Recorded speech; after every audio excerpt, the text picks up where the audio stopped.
Herni is the birthplace and the main source of grape for Giraud. So of course, overall the wine will be very ripe, very complex, very rich. After, in terms of the motto of Henri Giraud, what Claude is saying, what Sébastien is saying, what the whole team is saying is the best wine is the wine that they will produce tomorrow. Why? Because they are constantly upgrading their thinking, pushing expertise and boundaries to the highest, always reinventing themselves in a way, is what are we doing the best thing for, to sustain the nature, to sustain the planet, to sustain the people, and to produce the highest quality. So their motto is really, it will be in the future that the best wine will arrive. Of course, the quality is there. I think there is a lot of media, of sommelier, of clients that are praising the overall quality. And I think their thirst of pushing the limit of, where are they going to stop? They will never stop. They will just always push it to more detail, more precise. And if we look at today, the way they approach, or they empower the traceability on their food product is really unbelievable. I don't know, and I don't know, I'm not saying I know everything, but I cannot give you another name of wineries that are as precise, as detailed in terms of what are the products in the bottom, in terms of where it's coming from. Of course, you know where your grapes are coming from, they are from your land, but how much you know about the barrel, And we will go later in detail, and you will understand why it's important to know what are you buying and how can you know that this barrel has been, before with some Jerez, some Sherry, some Sauterne or whatsoever. Let's talk a little bit about the terroir of Champagne. Overall, of course, is very different compared to the major region, so Burgundy or Loire Valley or Rhône or Bordeaux, because you have the very thick part of chalk, very rich soil, and that will result into what is the taste of Champagne.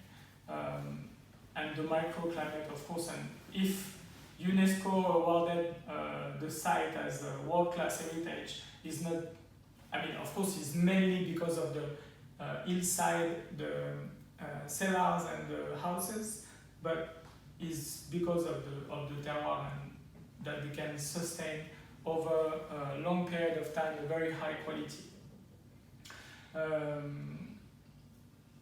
Let's talk about the forest, because it's deeply linked into the terroir of Henri Giraud. Of course, primarily, they have good source of grape, because they are coming from Hailly Grand Cru, which is among the top 17 locations in Champagne to source grape. The forest that they are using, not the forest, the barrel that they are using, are coming from the historical forest of Champagne, which is called the Argonne forest. It's about 75 kilometers east side of Hailly. This forest before, really long time ago in the 15th century, was used to build the mast? The mast, yeah. The mast of the shipyard. Because it was very strong and very dense in terms of the intensity of the wood. Why? Is because of the specific soil that is called gaze. Sorry, on the presentation there is a typo, is missing the I, is gaze. G-A-I-Z. So this is a particular type of soil that you can find as what the people who are analyzing the soil and all those things, they find only in Champagne and in Central Asia.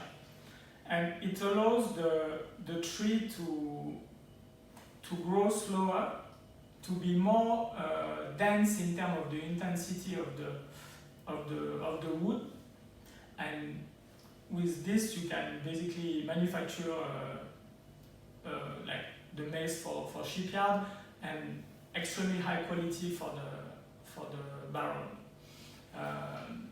If you look at the oak tree on average, I think is around 150 years on average oak tree in any forest in the world, in order to be from zero up to the point where you can cut it and produce some barrel. In the Argonne forest, it's about 250 to 300 years in order to cut the same tree and to basically cut into on average they will do 4 to 5 barrel.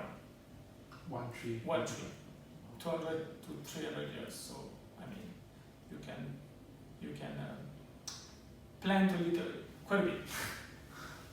And so this is important.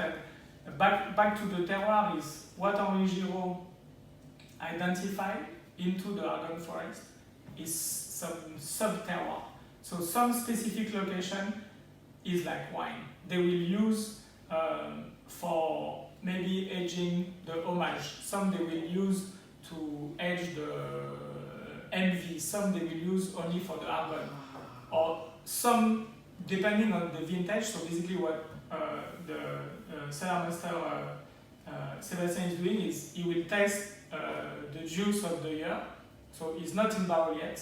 And based on the taste, based on the profile of the future harvest, he will take decision on, okay, maybe we need this particular plots of the forest because he knows that this forest with the special heat, that will be the result of the aromas. So meaning that when they are aging the MV, on the bottom they know exactly what plot of the forest, which tree have been used for the barrel. It's incredible.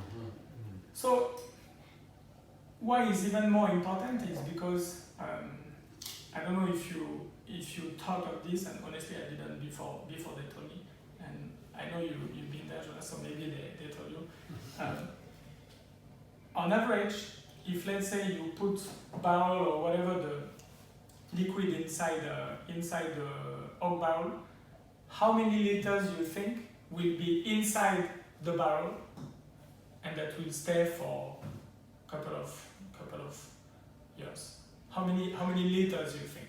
Like you buy a barrel, you put wine before, you will resell the barrel, right? Yes. But the wine is absorbing, the barrel is absorbing liquid. Yes. How many liters do you think?